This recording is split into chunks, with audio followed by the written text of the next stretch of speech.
Muy bienvenidos, queridos hermanos, a este su programa Compartiendo la Palabra. Soy el Padre José Luis Rico de la parroquia de Nuestra Señora de los Dolores de Parlier, California, y estamos celebrando el 13º domingo del tiempo ordinario. Y para esta ocasión me acompaña otra vez nuestra compañera Rosa María. Rosa María, bienvenida. Padre, ¿Cómo está? Yo bien, gracias. Muy bien. Hemos tenido, bueno, por cuestiones de compromisos, a veces cuestiones de salud, cuestiones de otras cosas también, que hemos hecho algunas modificaciones en los acompañamientos, en los invitados. A veces no he estado yo tampoco, cuestiones también de compromisos de parroquia. Pero el programa sigue adelante. El problema. También puede ser problema. El problema.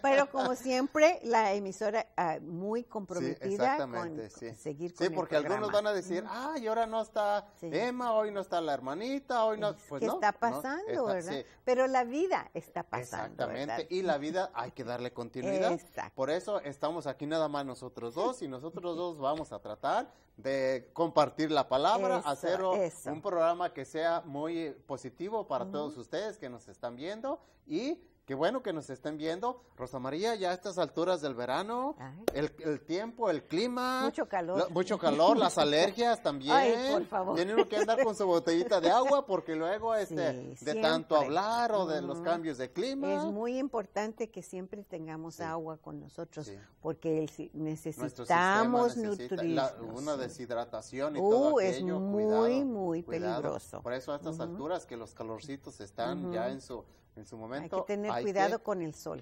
Exacto, hay que tratarse bien. Y bueno, pues vamos a dar continuidad a la primera lectura de este 13º domingo del tiempo ordinario. Y la primera lectura es tomada del primer libro de los Reyes, capítulo 19, versículo 16 y del 19 al 21.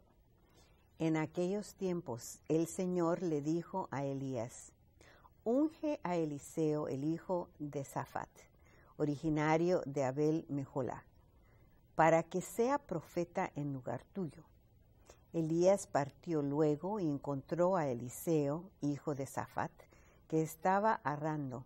Delante de él trabajaban 12 yuntas de bueyes, y él trabajaba con la última. Elías pasó junto a él y le echó encima su manto. Entonces Eliseo abandonó sus bueyes, corrió detrás de Elías y le dijo: déjame dar a mis padres el beso de despedida y te seguiré. Elías le contestó: ve y vuelve, porque bien sabes lo que ha hecho el Señor contigo. Se fue Eliseo, se llevó los 2 bueyes de la yunta, los sacrificó, asó la carne en la hoguera que hizo con la madera del arado y le repartió a su gente para que se la comiera. Luego se levantó, siguió a Elías y se puso a su servicio. Palabra de Dios. Te alabamos, Señor. Rosa María, hemos escuchado en esta primera lectura del primer libro de los Reyes cómo Dios, sabemos que Dios llama, y Dios llama de diferente manera, a diferente edad y bajo diferente circunstancia. En el Antiguo Testamento, el llamado a los profetas los hacía a través es increíble, a través de diferentes, o a través de personas. De personas. Por ejemplo, hoy Elías, que ya era profeta, sin embargo, Dios había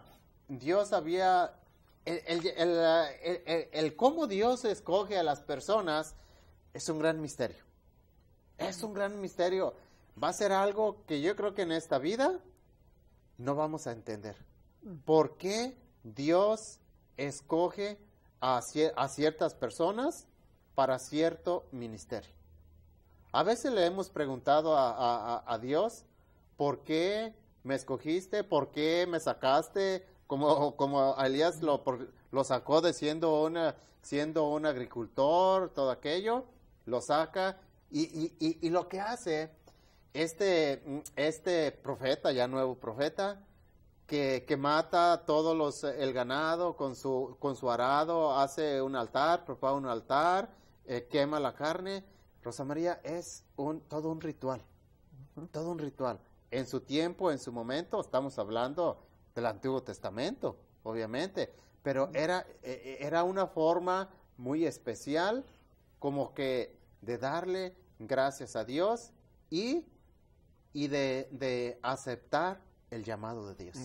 Lo vemos igualmente con Moisés, ¿verdad? Sí. Cómo lo llamó. Sí. ¿Y por qué lo llamó, verdad?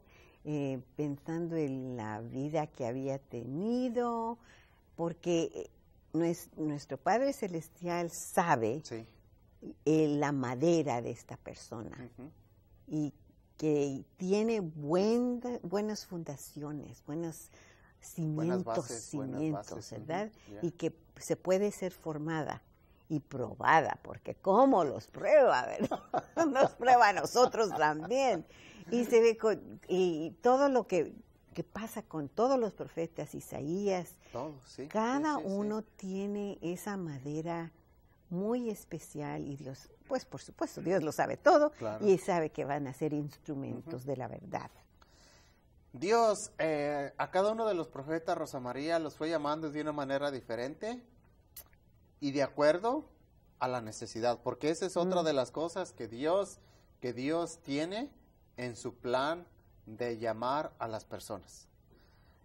Cuando lo hemos experimentado con la pérdida del Papa, ya ahora santo, Juan Pablo II, San Juan Pablo, como muchas gentes, y en su preocupación como hijos de Dios y partes de la iglesia, ya se murió nuestro Papa Juan Pablo, ¿qué va a ser de la iglesia?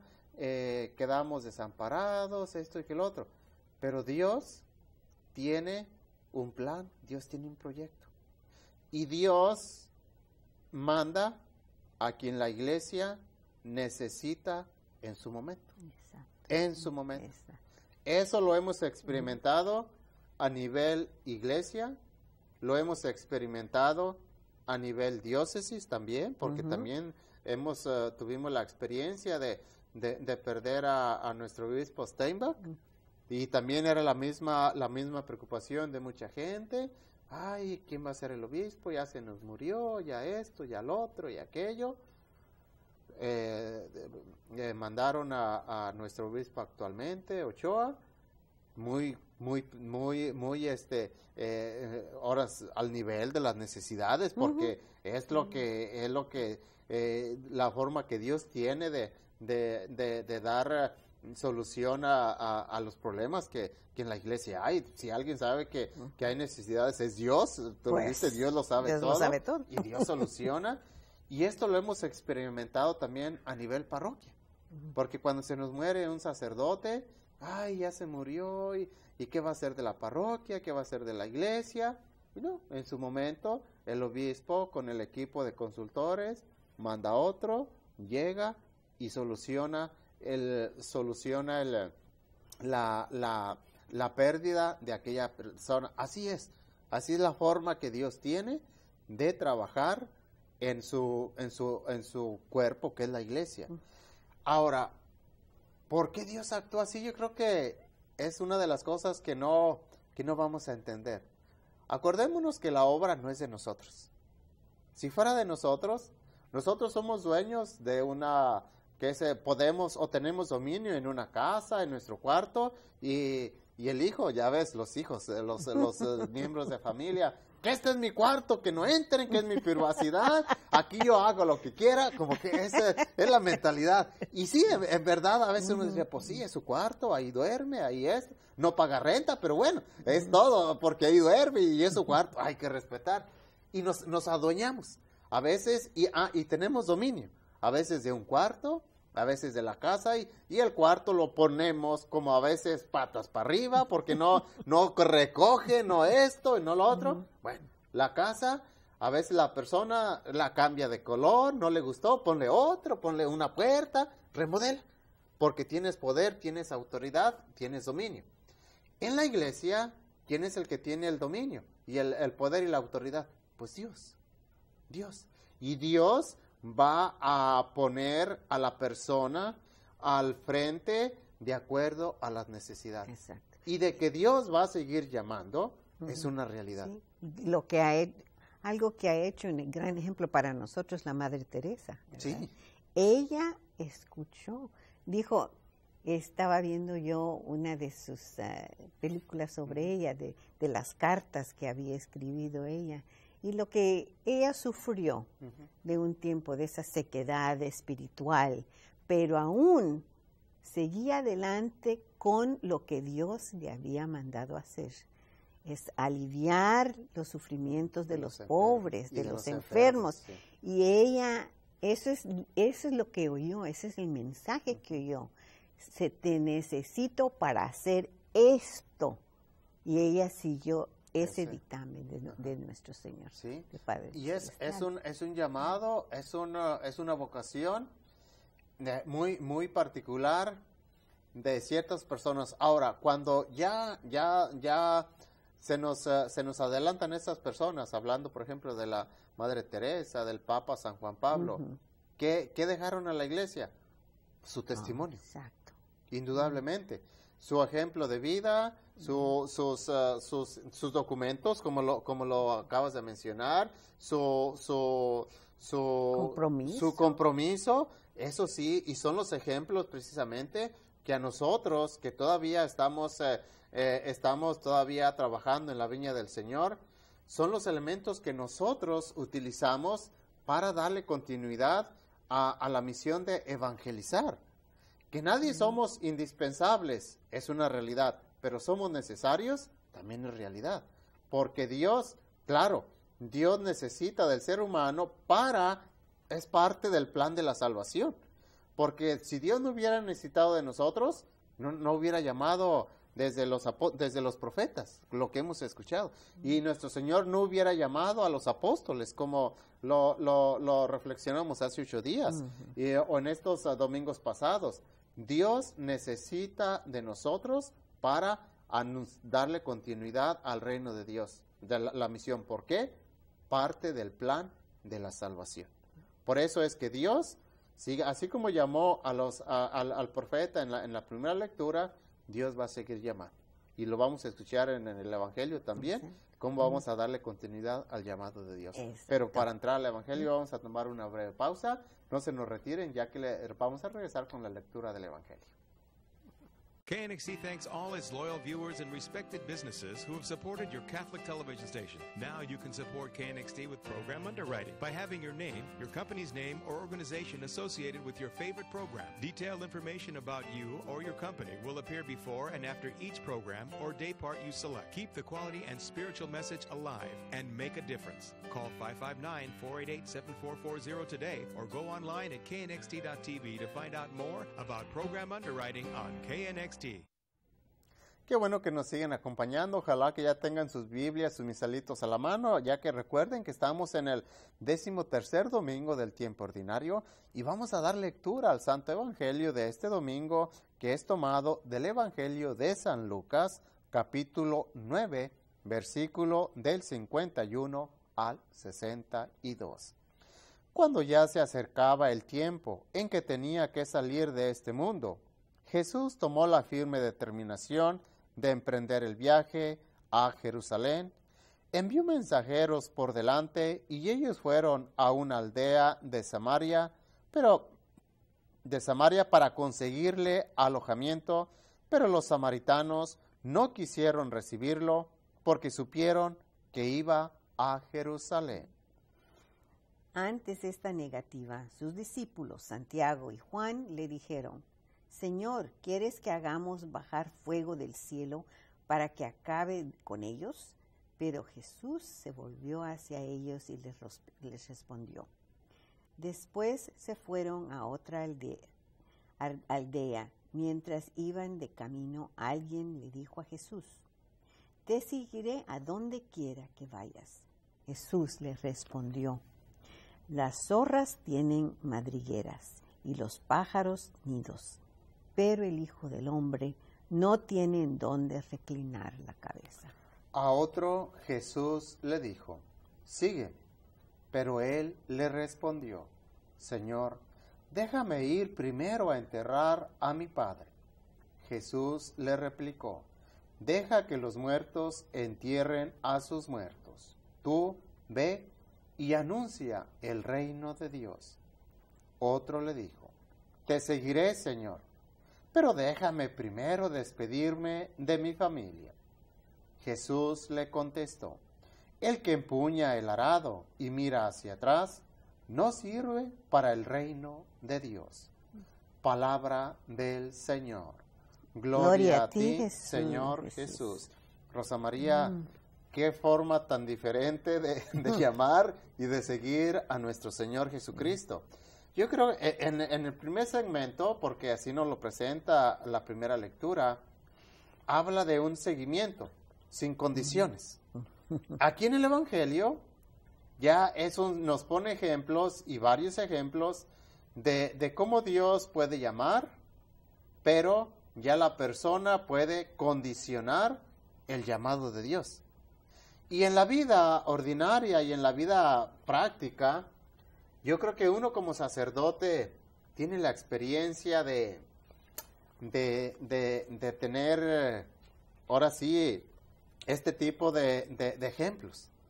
Porque uno como sacerdote tiene uno la facultad para llamar personas que le ayuden en los ministerios que la iglesia actualmente ya ha delegado o encomienda a ustedes los laicos. Y claro, ¿a través de quién se los encomienda? Pues a través del sacerdote. Y ese es un llamado. Pero ese llamado, Rosa María, uno a veces lo experimenta de que la gente le pone condiciones a ese llamado, y las mismas condiciones. Ay, padre, fíjese que, pues qué bueno que me hace la invitación, pero mi esposo, fíjese que no me deja. En el fondo ella, la persona es la que no quiere. Sí, ya sabemos. Ay, padre, qué bueno que se fijó en mí, pero fíjese que, pues no, me da vergüenza estar allá al frente. Otra cosa. Ay, padre, fíjese que qué bueno que me hace la invitación para este ministerio, pero no tengo la capacidad. Y sabemos que nadie nació enseñado. Pues sí, aprendemos. En el fondo, ¿qué son? Son tropiezos al llamado, a la invitación que Dios nos hace. Ante esta actitud, ¿cuál es la respuesta de Dios? Menos mal que tenemos un Dios de amor, de misericordia, un Dios de compasión. Porque si por nosotros fuera, Rosa María, álgame Dios, híjole. Ahí estuviéramos en las afueras. Sí. Pero como tenemos ese Dios de amor, de misericordia, de perdón, y que nos abraza, y no nomás nos abraza, nos aprieta, así como diciendo, mira, aquí estás conmigo. Gracias a ese Dios, seguimos en pie de guerra. Porque ¿cuántas veces no hemos condicionado a Dios que nos hace invitación? ¿Cuántas veces? Tantas veces que no podemos contarlas, ¿verdad? Sí. Infinidad de veces que Dios nos hace la invitación. Habrá llamados, sí, lo que se llama el discipulado de nuestro Señor Jesucristo, pero ya estamos hablando de un llamado específicamente a una vocación. Y hablamos en el primer segmento como un llamado es muy bien específico a la Madre Teresa de Calcuta, a un San Francisco de Asís también, que sintieron el llamado a llevar toda la gente que conocemos actualmente, que hay santos entre nosotros. Exacto, sí, son diferentes llamados. Sí. Que Dios, esto lo debemos de entender, que Dios no nos llamó a todos, ahora sí, a ser santos, sí, pero que Dios no nos llamó a todos a ser, qué sé yo, un San Francisco de Asís, a ser una Madre Teresa de Calcuta, a ser una Santa Catalina de Siena. Esa es una realidad, pero que Dios nos hace el llamado para colaborar en el reino de los cielos es una realidad. De ahí el siguiente paso. ¿Cuál es mi respuesta al llamado de Dios? Yo me identifico con alguno de estas personas que le pusieron pretextos para no seguir al Señor? Porque en el fondo, al final, ¿qué fueron pretextos para no seguir al Señor? Ay, Señor, es que déjame ir a enterrar a mi papá. Ay, Señor, déjame ir a despedirme de mi familia. Ay, Señor, déjame ir a eso. No, en el fondo, ¿qué eran? Eran pretextos para no seguir el llamado de Dios. Por eso, ante esa situación, yo experimenté cuando yo sentía el llamado a la vocación sacerdotal, y yo se lo consulté al que me estaba guiando espiritualmente, porque son preguntas que nos llegan como humanos que somos, de decir, y si no le hago caso al llamado de Dios, Dios se va a enojar conmigo, Dios me va a castigar, Dios me va a qué sé yo, se va pues a quedarse enojado conmigo. Y me gustó mucho, obviamente, en ese momento, pues yo no entendía, yo estaba en el discernimiento a la vocación. Dice, Dios espera una respuesta de ti. Si le dices que sí, Dios se va a alegrar. Si le dices que no, Dios te va a acompañar en la decisión que tú tomes. Y dije, bendita actitud de Dios. Porque se me quitaron aquellos temores, aquellos complejos de decir, ay, es que si le digo que no, se va a enojar conmigo. Se va a enojar conmigo, exactamente. Yo pienso que esa conquista de Dios, porque el llamado a la vocación es como cuando el novio anda conquistando a la novia. ¿Qué pasa cuando una novia le dice que no? Más se pone fuerte, se fortalece, ¿verdad? Esta me dijo que no, pero pues voy a buscar otra. Sí, es lo que hay dice. Opciones. Hay opciones, exactamente. Pues, y algunos novios dicen, pues ni que fuera la única, ¿no? Ni te crees la muy, pues ni que te crees tan bonita. Y es cierto, sí, es cierto. Es cierto. En la actitud, es la misma actitud que Dios toma con nosotros. Mira, tú me dijiste que no, pues voy a seguir buscando, pero a ti te acompaño. La misma actitud que el novio con la novia. Ah, me dijiste que no, pero mira, allá en la otra esquina me encuentro. Y mira, me regreso con fulana, que al cabo ella sí me dijo que estaba esperando. Sí, es increíble la forma, es increíble. Pero son los llamados. Y es como la persona va descubriendo también la vocación al llamado de Dios, porque cualquier vocación en la cual estés en este momento, tuvo que haber sido a través de un llamado de Dios. A través de un llamado de Dios. Que Dios te llamó. En su momento tal vez no entendiste, no comprendiste, porque es una forma de actuar de Dios. Que Dios llama, Dios no nos va a llamar a través de una revelación beatífica. Ay, te quiero a ti para que seas sacerdote. Ay, mira, es que yo tuve un sueño, Padre, que Dios me dijo que quiere que yo sea sacerdote. ¿Y quién te dijo que es un sueño? Es un sueño. Acuérdate que un sueño es un sueño. Es un sueño. Ay, sí, Padre, es que Dios me dijo que... y hay muchas personas que sí, así actúan en la vida ordinaria. Es que a través de un sueño yo tuve la revelación. Oye, se me hace que tú estás media, porque actualmente son casos contados en los que Dios manifestó su designio a través de una revelación beatífica. Son contados, sí ha habido casos, pero son muy contados. Actualmente ya Dios casi no usa esos medios. Dios va a llamar a través de personas, a través de acontecimientos, de situaciones, de circunstancias, a través de su palabra, obviamente, es la forma en la cual Dios va a llamar. Así como que, ay, que Dios me llama, yo sentí que me cerré los ojos y, mira, no tanto, como decíamos en el rancho, no le pongas mucha crema a los tacos, poquito, sí, porque luego a veces exageramos las cosas, Rosa María, luego las exageramos y le atribuimos a un llamado que como el mismo caso del novio y de la novia, mira, te casaste porque aquel te cerró el ojo y no te lo cerró, estaba medio tuertito y tú pensaste que te cerraba el ojo y tú le dijiste que sí, pero no, mira, por eso ahí está la situación que estás viviendo. No, No fue de veras. Exactamente, no fue llamado, no fue vocación, tú pensaste, Ajá. pero como no discerniste aquel llamado, mira, ahí está la situación. Es muy interesante y yo creo que ya está corto el tiempo, pero de discernir bien el llamado es muy importante porque hay equivocaciones. Claro, Y no, después resulta que ese seguimiento no es comprometido Exacto, como debía de ser. exacto.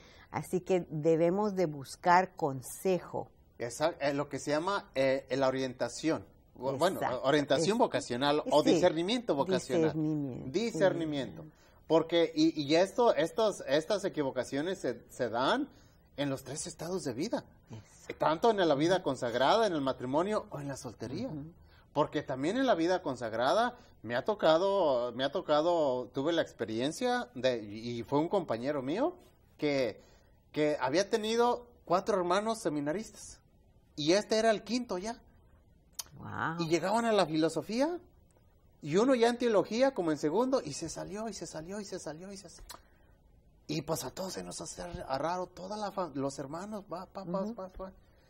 Y una vez que fui a su familia, que me invitó a su casa a desayunar, conocí a esa abuelita, y la abuelita es la que los mandaba al seminario. Oh. Murió la abuelita, Ajá. se acabó la vocación en la familia. Oh. Todos habían pasado por la abuelita, que la abuelita es la que los estaba mandando, la abuelita, y váyase, mijo, váyase al seminario, váyase. Tampoco es ese llamado. Por eso, para el llamado de Dios, hay que seguir ese discernimiento. Pero de que Dios va a seguir llamando, es una realidad. Y yo creo que ante el llamado de Dios, pongamos ahora sí nuestras antenitas, y no queramos responderle a Dios, como decimos, a la ligera. Dios se toma tiempo, Dios nos da nuestro espacio y Dios respeta nuestra decisión también. Pero y así la persona vivirá tranquilamente un discernimiento vocacional cuando sienta el llamado a una vocación, a un ministerio en la iglesia, lo que sea. ¿Por qué? Porque, mira, lo pensaste, lo consultaste, viste los pros, viste los contras, y así le diste una respuesta a Dios. Es la forma más eficiente de responder. Y bueno, el tiempo ya se nos fue, y la bendición de Dios Todopoderoso, Padre, Hijo y Espíritu Santo. Dios los bendiga. Los esperamos la próxima semana.